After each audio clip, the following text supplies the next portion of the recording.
Hello and welcome to Studio Q. I'm your host Erica and we're out here on location at the Equal Love Rally. Yes, it's that time again. It's now the second anniversary since the Howard government introduced an amendment to the marriage legislation defining marriage as between a man and a woman. Now, as most of you know out there in TV land, that excludes 10% of the population who have same-sex relationships from having the right to marriage. As you can see, we're all out on the steps of Parliament right now. We've got a very excited crowd with their lovely red balloons this year. So stay tuned, we've got an exciting lineup coming up with Midwinter Vows, and we'll also take it to the streets and see what you guys think.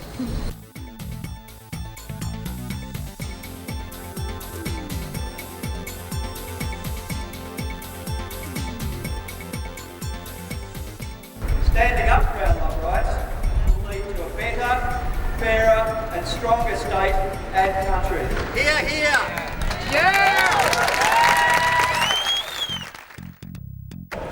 Because what we know is that the vast majority of Australians agree that there should be recognition of unions between loving couples, whether they're same-sex or whether they're not. I want to begin today by paying tribute to a hero of the Second World War. Alan Berry was also gay, and he was charged in the mid-1950s with the offence of gross indecency and forced to undertake estrogen therapy. And amongst other things, they caused him to grow breasts, and he committed suicide. Nobody, I'm sure, considers the irony of the state in a supposedly modern liberal society forcing this man to suicide in this way.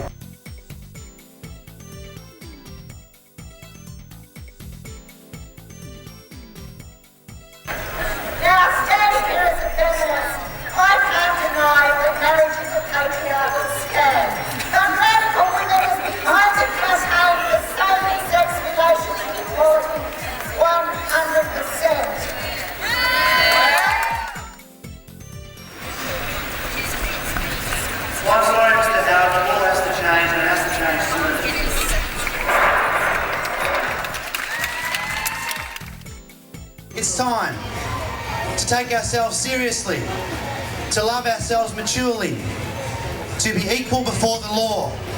And it's time to recognise and believe in ourselves that our families, with our children, are equal to heterosexual families.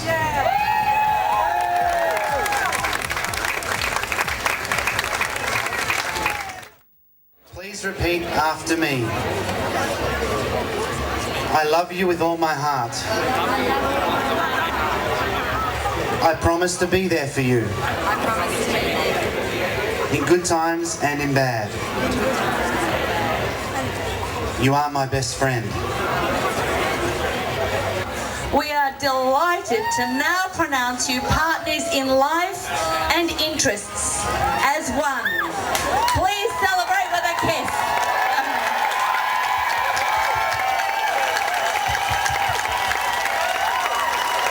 Thought I'd catch up with Fiona and Sharon here. Those astute members of our audience might recognise them from last year's show. No, we're not repeating old episodes. Okay, Fiona and Sharon, second time round, why again?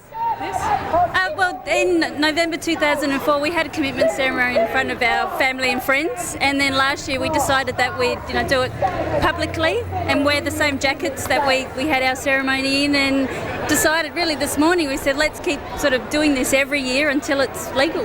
Yeah, they're going to see us even if we're 18, and we have to keep our weight down now so we can keep fitting into the jackets. But yeah, we're just going to keep turning up and turning up and turning up until we get the right to marry each other. Because right now, I mean, everything within our life is unified. Like our finances, we have our own home, we want to, get a dog, our own family. So it's very real to us, it's real to our parents. They respect our relationship. It's real to our friends, it's real to our employers, and frankly we think it should be real to Howard as well. And yeah. Oh, well, fantastic, ladies. Congratulations yet again, and I'm assuming I'll see you next year for Absolutely. third time's a charm. Okay, great. Keep on going. Cheers.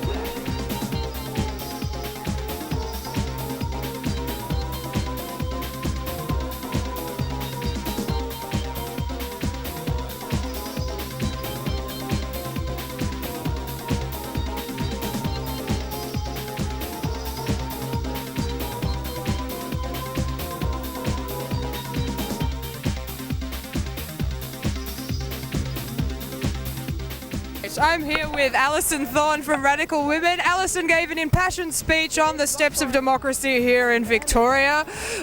Pun not intended. Alison, what do you think of today? The mood is very determined. People are very clear that what we want is equality, and I think it's very interesting. We heard from an awful lot of politicians today, but these politicians, they didn't promise anything. There were no new announcements. So what we've got to do is we've got to keep marching. We've got to broaden the movement. We've got to get other movements on board to support us in our demands for relationship equality. We've seen further outrages this year from the Howard government in particular, and they've actually just announced an intention to introduce an act banning same-sex couples from adopting kids from overseas as well. So the attack on our rights continues, but also we've made it quite clear that we want people to get out to show politicians that they're interested in it, that they want their rights, and they've responded magnificently today. Oh, fabulous. Well, Ron, thank you very much for all of your work in bringing this day together, and I'm sure we'll see you here again next year. I think we will be here next year. I don't think this one will be solved in 12 months, but we'll certainly solve it eventually. We will have relationship recognition in Victoria eventually. Well, every good party and every good rally has to have an end. Here I am up on the third floor of the Melbourne Town Hall, and they very kindly let us have our reception here for all of those lovely couples who committed to each other today.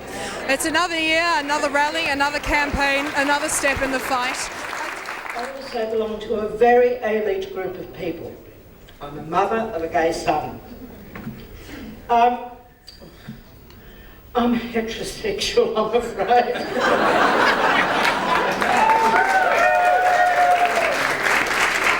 But I claim honorary membership of the queer community. I recall vividly that when John Howard was elected to government, he promised to govern for all of us, not just the us who happen to be heterosexual. Now, I'm not asking John Howard to suddenly embrace homosexuality, to see him running around waving a red rainbow flag at a pride march or frocked up at Mardi Gras. I just want him to stop lying to himself, to stop pretending that true love and honour and respect are the sole property of heterosexuals, and to acknowledge that such qualities do exist in same-sex unions. And I want him to grant same-sex couples the same rights as the rest of Australia's citizens. And that, I believe, is the Australian way. That fair go for everyone. Thank you. Sorry guys, with equal love comes the equal responsibility. My partner shot through and left me for baby. Anyway, I'm an Ep, I'm gay, and I'm Aboriginal. I tell you what, it's one of the hardest things in the world to be is black and gay. And I'm a mother too. We've got two little kids, we've got a little boy and a little girl. And I'm really proud of them. And I think that's one of the things they don't really understand when it comes to equal love. But we have equal responsibilities, and we want what a normal heterosexual family wants, which is just normal human needs, which is children and a future. I've been asked today to do a welcome to country, and normally I have some gum leaves with me. And I ask everybody to take a gum leaf, which symbolises like a key to the city, what the mayor does. What our people normally say is that to describe our welcome to country is we've got a a god called Bunjil, who flew out and he created the nations. From those nations he created countries, and from those countries he created people, and whose country we're on now is the Wurundjeri country, and we would believe that we were created from the dirt, like all other creation stories. Adam from the Bible of God. And that's why we offer you the gum leaf, because it comes from the Mother Earth all the way to the top. We also believe that you live in our country and you call yourselves Australian, and our history and our country is also a very important part of you. And if you're interested in looking after Mother Country and respecting each other, it's really good doing a gay one, because it's different to heterosexuals. You've always got someone like little Johnny Howard or someone out there with, you know, alternative modes, but normally in a gay crowd we've got everybody with true hearts. So if you respect each other, everybody's way of life, the difference from Muslim to Roman Catholics, then our people say you're welcome on our country. Look after it for us, and let's look after it for our children's future. Thank you.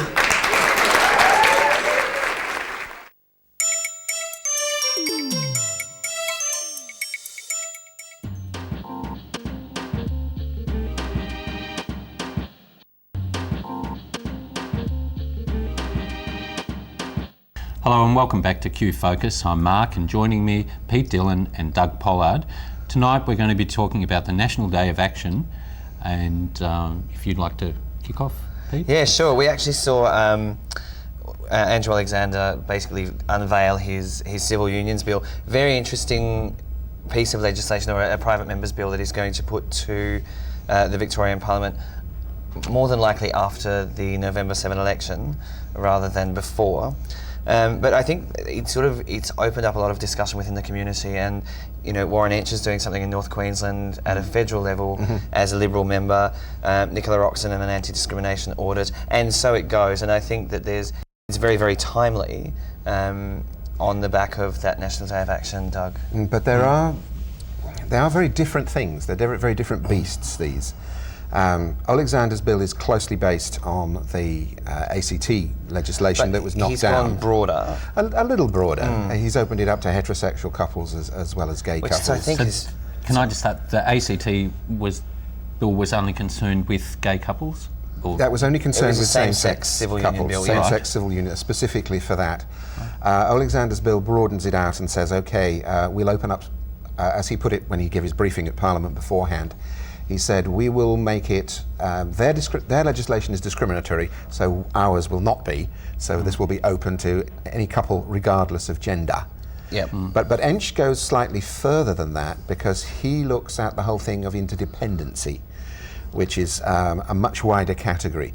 So his proposed legislation would not just cover same-sex couples, it would cover non-sexual couples like carers, elderly siblings living together, mates who share a house over a lifetime. You know, those guys in that horrible movie in Yak and Danda would never have had to fake it. Yeah, if this bill went through. That's it. So he brings it out into he takes the sex out of it, basically, which is probably quite a clever move. So if we look at each of these things independently, there seems to be movement. Nicola Roxon, Federal Labor, Federal Opposition. Warren Entsch is Federal Liberal for Leichhardt in North Queensland, and probably the most unlikely character, apart from perhaps Bob Catter, to actually pick this idea up, or pick this. Isn't he a crocodile? He's a former crocodile farmer, former trapper and hunter. He's a former sergeant in the RAAF. Yeah. Well, that's what actually inspired Entsch's bill. There was a prior to the changing of legislation around the Defence Forces, somebody he knew that was either, I think, in the Navy or the Air Force, wanted to move, and the Defence Force said, we will support and pay for your move, but we won't pay for your partner. And these guys had been together in a long-term, monogamous, loving relationship for Christ knows how long. So that actually inspired Entsch to start putting this bill together. Then the government changed the legislation with regard to Defence Forces and some spousal benefits. But it's very interesting that also happened because of military concerns, because that was all kicked off by the leader of the RSL in Tasmania. again, a normally quite homophobic organisation. So it's interesting, and even if we look across to Western Australia, where the Nationals are actually supporting a civil union bill, and again, quite an unlikely corner of government. WA is so conservative and... Not near as much as some other states. I think you'll find WA is actually quite progressive in some senses. And Doug, you were talking earlier about the fact that this may be part of the seed change, tree change idea, where people are moving and taking their philosophies and ideals with them into more regional areas. Yeah. So it's really interesting that these ideas are now filtering into organisations like the Nats. And like I said, very unlikely. I think we mentioned on the last show about the Nats trying to court David from Big Brother. This is again another sort of departure from what we would expect. We expect the Greens, we expect the Democrats, and to some smaller degree, we possibly expect Labor to come up with these policies. But the Western Australian Nats throwing their support behind it, it would be like the Queensland Nats throwing their support behind civil unions, which I think it will be a very cold day in hell before that happens. But it's possible. But isn't that also partly that one of the things that's causing the changes we're seeing is that there's been a lot of infiltration of the Liberal Party by Christian groups. They've got themselves into MPs' offices, they've got themselves into the party structure, they've got themselves sort of stacking branches and taking over, and they've kind of ignored the Nationals. They haven't targeted the Nationals because they don't think the Nationals are very relevant. We can argue about whether they are or not. But when you're part of a federal coalition, and this recent discussion, I think, which happened in Queensland and sort of filtered to a federal level about the split between the Libs and the Nationals to divorce that coalition, the Nats on their own would just not survive. No. But so this is interesting that after this potential split at a federal level, Western Australian Nats are now saying, well, this is where we're at on our civil union policy. And I guess it comes back to the leader of the Victorian opposition's statements most recently about what he supports personally. And what's not on the agenda. And what's not on the agenda. And this is the good thing about this civil union bill, and the fact that, like I said, from Roxon, Federal Labor, Inch, Federal Liberal, Andrew Alexander, Independent Victorian. Can I just ask you, if a civil union bill does get in, what are the benefits? There's a whole lot of benefits. You're looking at things like, just let's look from a discrimination point of view first, and areas where there is discrimination in federal law, things like aged care, child support, defence and veteran affairs, family law, insurance, health insurance, taxation. But so welfare. You're treated like you would be treated as a married couple. Married couple, you would be treated rather as a married than couple. two single people. Sure, so let's which also has a downside. Let's take Social Security or welfare for an example. Currently, if you were to move into a house with a non-related female who's your fag hag or your aunt or whatever, and you go to Centrelink to apply for a benefit, you have to actually state on that form that you're living with a person of the opposite sex, but you're not in a relationship, so there's no financial dependency. With two women or two men, that's not the case at the moment. So if you're not employed or you're on some sort of pension or whatever welfare, and your partner is out quite happily earning $7,000 or $80,000 a year, at this stage you could still collect a full pension or whatever it might be, a full benefit. But if civil unions come in, you'd be treated as the dependent partner of the other person. And you may not get squat. And you would be assessed on your joint income. So if his income was deemed to be large enough to support the pair of you, tough luck. You don't get anything. But then that could be offset by things like family tax benefits and coupled tax benefits. So that Social Security area is probably one small area that can be negative. But on the whole, if you have a look at... Probably the benefits would outweigh the... Absolutely. Oh, yeah. We could go on and on and on and on. We could, and unfortunately we're out of time. Thanks for watching. We'll see you next time. Thanks, Pete. Thanks, Doug. You're welcome. I'm Mark, and we'll see you next time on Q Focus.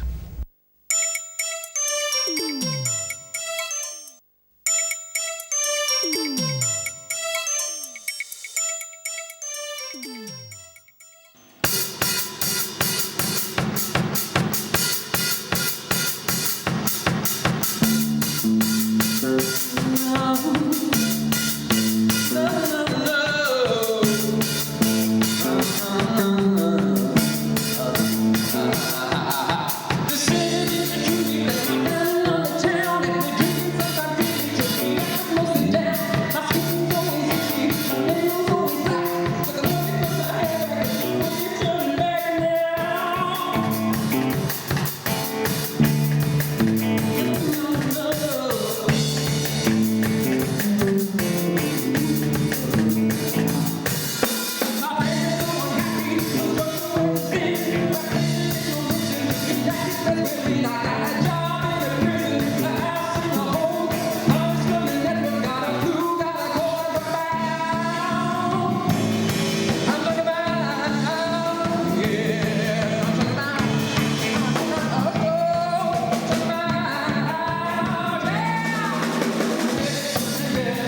And it's sort of deja vu time here on Studio Q. Seems like only yesterday we were here with Annamelly and Eliza talking about their fabulous musical outfit, The Minority. And here we are again. How are you? Hello, stranger. Long time no I see. know, too long. It's been, what, about 6 months since we've seen you or so? Yeah. Must be, Yeah. And what's been happening in the minority world since then? A bit of gigging, a bit of banding. We're organising all these upcoming gigs around Melbourne, of course. Fantastic. So yeah, trying to get the electro funk rock thing happening. Yeah, we did a couple of months at the Barleycorn, the Dirty Minx we called it. It went really well, but we're going to put on hold for a little while, just while we sort of get it out there a bit more and establish that sort of stuff. I think there wasn't a lot over that side of people coming over, but we'll hopefully get them next time. So it didn't quite meet your expectations? It was more that it was just like it was a really excellent concept, but it required a lot more time, I think, and planning, and we needed to keep coming up with more and more ideas and ways of publicising it as that. Well, recently it's just been about making the show slicker and just flowing more and a little bit more theatrical and a little bit more interesting. We're always called theatrical, so we just felt like we'd try to live up to it as much as we can. For the new Revolver shows, you've hooked up with Glovebox, another group on the queer scene, and I believe you were saying that it took a while to find a group that you could work with on a certain level and perhaps find a connection with. We're on the same page in terms of what we were trying to achieve and our attitude towards the whole industry and having fun, and it just seemed to click with them. So we've done a couple of shows with them so far, and we've got quite a few more booked. And it's really lucky because we have a good rapport with them both on stage and off, and and our fan bases are similar, and they tend to go for both bands as well, so it's good. The commercial aspect as well. Yeah, it makes for a good night. So how have you enjoyed working with the Minority? Have they been conducive to the creative juices, etc., etc.? Well, it was our first time with the Minority the other night. We were really excited about it because I'd first heard about them like last year in September on the radio, and I thought, I said to our manager, we've got to play with this band. Yeah.